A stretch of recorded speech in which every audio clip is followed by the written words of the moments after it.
তিন ম্যাচে ৮ উইকেট। পিএসএলে দুর্দান্ত শুরু করেছিলেন রিশাদ হোসেন, কিন্তু আজ আজ ছিল একেবারে অন্য এরকম একদিন। লাহোর কালান্দার্সের হয়ে মাঠে নামলেন, কিন্তু ২ ওভারে বল করেও পেলেন না কোনো উইকেট। ব্যাট হাতে খেললেন ১৩ বল, রান করলেন ঠিক ১৩। বলে ব্যাটে মিলিয়ে রিশাদের দিনটা গেল একেবারে মলিনভাবে। গাদ্দাফি স্টেডিয়ামে লাহোর কালান্দার্স মুখোমুখি হয়েছিল বাবর আজমের পেশোয়ার জালমির। টস হেরে ব্যাট করতে নেমে লাহোর প্রথমেই পড়ে বিপদে। মাত্র ৪৫ রানে হারিয়ে ফেলে ৮ উইকেট। এই ধস সামলাতে অষ্টম ওভারে ব্যাট হাতে নামেন রিশাদ।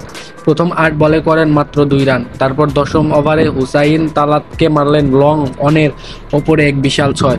ওভারের শেষে বলে আরেকটি ৪, কিন্তু ইনিংসটা টানতে পারলেন না বেশি দূর। পরের ওভারে ক্যাচ তুলে দিলেন মোহাম্মদ হারিসের হাতে। লাহোর অল আউট হয়ে যায় ১৯ ওভার ২ বলে ১২৯ রানে। একাই লড়াই করলেন সিকান্দার রাজা, করলেন ৫২ রান। টোন বদলে পেশোয়ার ইনিংসে ঢুকে পেশোয়ারের ইনিংসের রিশাদ বল হাতে পেলেন নবম ওভার।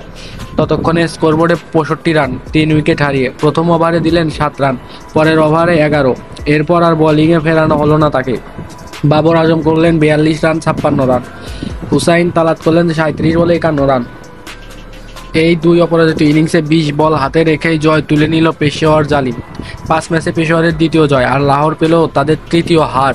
পয়েন্ট টেবিলের শীর্ষে এখন ইসলামাবাদ ইউনাইটেড ১০ পয়েন্ট নিয়ে। দ্বিতীয় স্থানে করাচি কিংস, তাদের পয়েন্ট ৬। রিশাদ হোসেনের হয়তো আজ আলো ছড়াতে পারেনি, কিন্তু সামনে এখনও অনেক ম্যাচ বাকি। ফিরে আসবে কি আগের সেই রূপে? আপনার কি মনে হয় কমেন্টে জানাতে ভুলবেন না। আর ভিডিও ভালো লাগলে লাইক দিন, আর হ্যাঁ, সাবস্ক্রাইব করতে হবে যেন এমন স্পোর্টস আপডেট মিস না হয়।